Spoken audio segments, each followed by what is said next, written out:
Hello বন্ধুরা, কেমন আছো তোমরা? সবাই নিশ্চয়ই খুব ভালো আছো। আর আমরা মোটামুটি ভালোই আছি। আর দশমীর দিন আমরা বেরিয়ে পড়েছিলাম দীঘার উদ্দেশ্যে। তো এখান থেকে আমরা 4 জন তো আছি, এছাড়া তালদি থেকে রূপকথারাও চলে এসেছিলো। তো আমরা 7 জন মিলে এখন যাচ্ছি দীঘার দিকে। মাঝখানে আমরা কোলাঘাটে নেমেছিলাম, সেখানে ব্রেকফাস্ট করে নিয়েছিলাম, কারণ বাড়ি থেকে তো শুধুমাত্র চা বিস্কুট খেয়ে সবাই বেরিয়েছিলাম। তো বেশ খিদেও পেয়ে গিয়েছিল।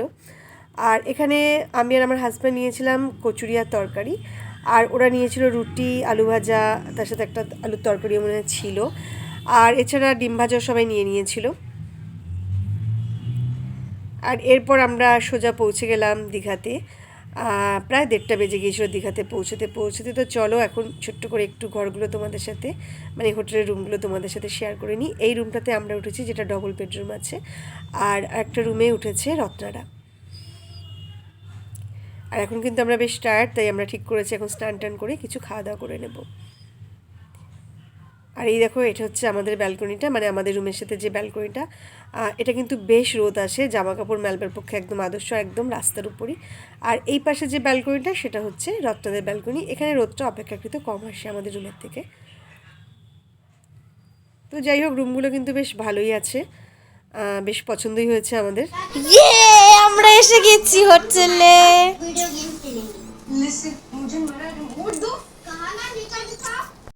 অবশেষে আমরা দীঘাতে পৌঁছালাম, সকাল 8টায় বেরিয়েছিলাম। আর এই রুমটাতে আমরা থাকছি, আর একটা যে রুম দেখালাম ওটাতে রূপকথারা থাকছে। তো যাই হোক, এখন একজন করে সব ফ্রেশ হয়ে নেবো। আর ছোটো মেয়ে ফ্রেশ হতে ঢুকেছে। বাড়ি থেকে সবাই স্নান করেই বেরিয়েছিলাম, যেহেতু 8টায় বেরিয়েছি, তো স্নান টান করেই বেরিয়েছিলাম, এতটা রাস্তা জার্নি করে আসবো। তো এবার সব এক এক করে ফ্রেশ হয়ে খাওয়া দাওয়া করি। তারপর তো দীঘার ভিডিও তোমাদের সাথে থাকছেই। এরপর লাঞ্চ করে নিলাম, ভাত, ডাল, আলু ভাজা, একটা আলু পটলের তরকারি ছিল, মাছের ঝোল ছিল, তারপর চাটনিও ছিল।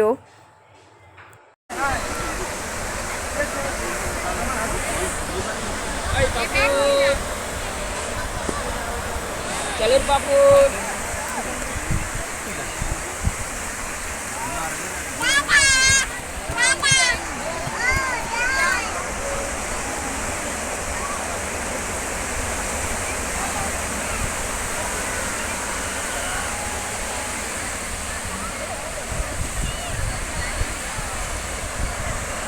এখানটা এসে বসে।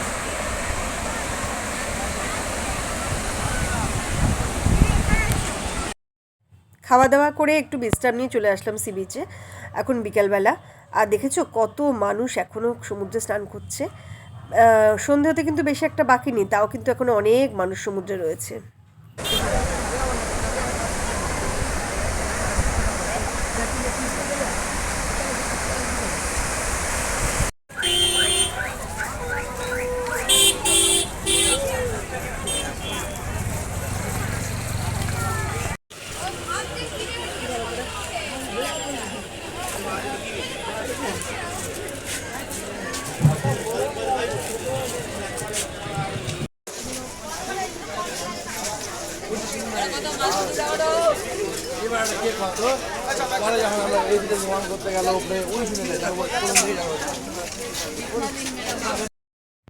আমরা উঠেছি নিউ দীঘাতে। তো নিউ দীঘা সি বিচ লাগোয়া যে মার্কেটটা আছে, সেখানে সন্ধ্যেবেলা বেশ কিছুক্ষণ ঘোরাঘুরি করলাম, এটা ওটা কিনলাম, টুকটাক খাওয়া দাওয়া করলাম।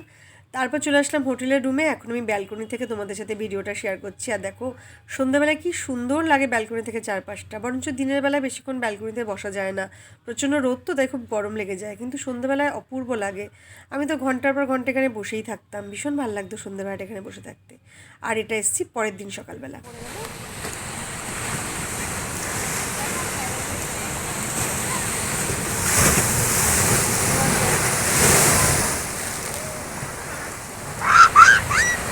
এই ওদের গায়ে এসে গেছে জল, ওদের গায়ে জল এসে গেছে।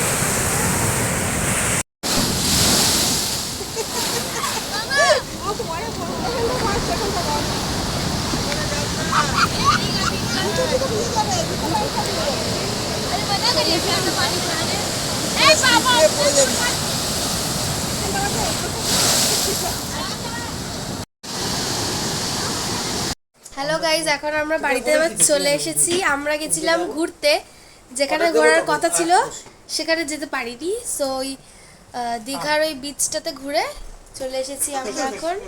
আর ড্রেস টেস কিছু চেঞ্জ করিনি, ঘরের এই অবস্থা। আর কেন রাগ এই যে এটা হলো আমার রূপকথা। রাগটা কিসের? আমরা কি খাবো আজকে তুই করতে ডিসাইড যাবি? হচ্ছে। এখানে এনার মন ভেঙে আছে, বাবা এনার মন ঠিক করছে, যে সারাক্ষণই হয়। আমরা সবাই ওর মন ঠিক করি, ওর মন ঠিক হয় না, তো উই উইল ট্রাই। আর ওখানে আমার মা ঘর গোছাচ্ছে।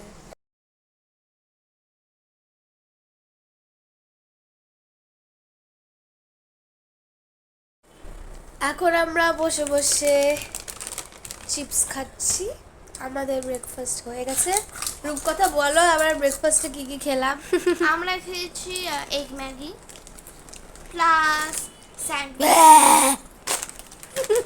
এখানে একটা বার্গার ছিল, আপনি ক্ষমা করুন আমাদেরকে এটার জন্য। হ্যাঁ, veg sandwich, coffee, milk coffee and milk আচ্ছা, আর ওই তো অ্যান্ড পুরি সবজি। হ্যাঁ, তো অনেক কিছু খেয়েছি, আবার চিপসও খাচ্ছি। আমার জন্য যে নিয়েছে ইয়েলোটা, পুরো সল্ট আছে, কিছু নেই তো, কারণ ওর গলায় ব্যথা। তেরে মেরে এটা লাভ গলায় ব্যথা ছিল, ওর গলায় জ্বালা বলে, তাহলে ওটা খেলে আরো খারাপ হয়ে যেত। বাই। দুপুরবেলায় আমাদের হোটেলে লাঞ্চ না করে কাছাকাছি অন্য একটা হোটেলে চলে গিয়েছিলাম লাঞ্চ করতে, কারণ একটু মুখ বদল করতে ইচ্ছে হয়েছিল। আর আমাদের মনে হচ্ছিল যে আমাদের হোটেলে রান্নাগুলো একটু বেশি রিচ হয়ে যাচ্ছে। যদিও হোটেলের রান্না তো রিচ হবেই, এখানেও রিচ হয়েছে, তবে আমাদের হোটেলের থেকে কিন্তু একটু কম রিচ ছিল এই রান্নাগুলো, আর খেতেও বেশ ভালোই ছিল। বিকেলবেলা আমরা বেরিয়ে পড়লাম অন্যান্য সি বিচগুলোর উদ্দেশ্যে। তার মধ্যে আছে শঙ্করপুর, তাজপুর, মন্দারমণি। আর কি বলবো, ভিডিওটা দেখলেই বুঝতে পারবে যে এই সমস্ত বিচের ঢেউ যেন আরও প্রবল।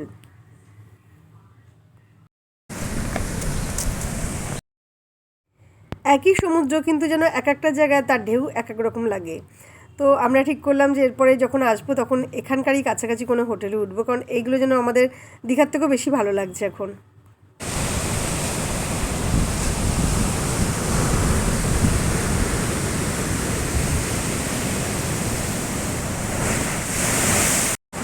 ঢেউটা আসছে না এই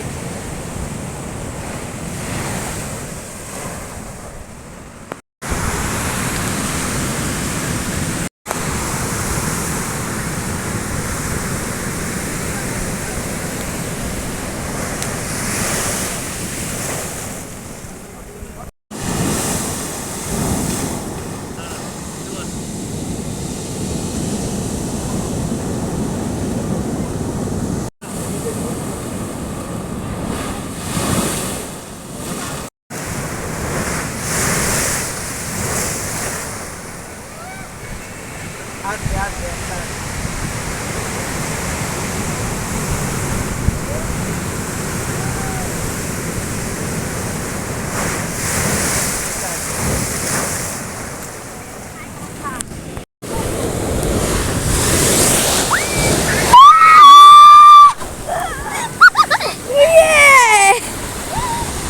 এটাই তো করতে চেয়েছিলাম।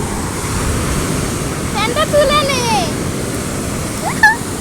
এবার মন্দারমণির দিকে চলো। দাঁড়া যাচ্ছে ওমা আসো।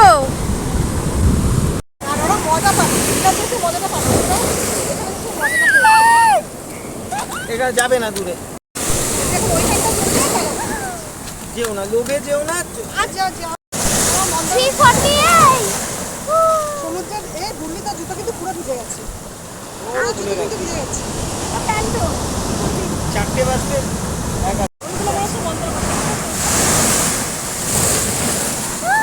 ইচ্ছে করে পা যাচ্ছে, জুতো টুতো সব কিছু শেষ।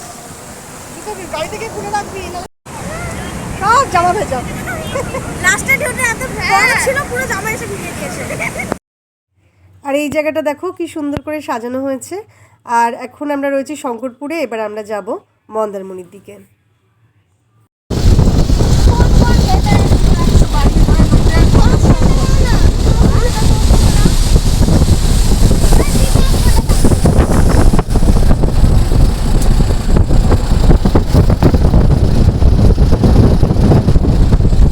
ওখানে পায়ে কাদা লাগেনি, এখানে তো পায়ে কাদা লাগে।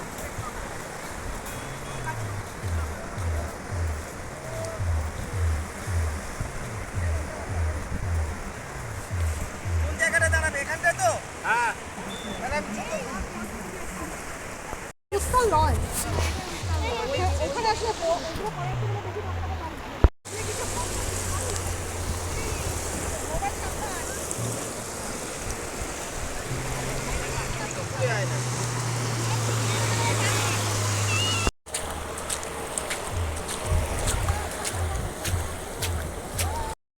তো ভিডিওটা আজকে এই পর্যন্ত থাক। মন্দারমণির বাকি অংশটা নেক্সট ভিডিওতে তোমাদের সাথে আমি শেয়ার করব।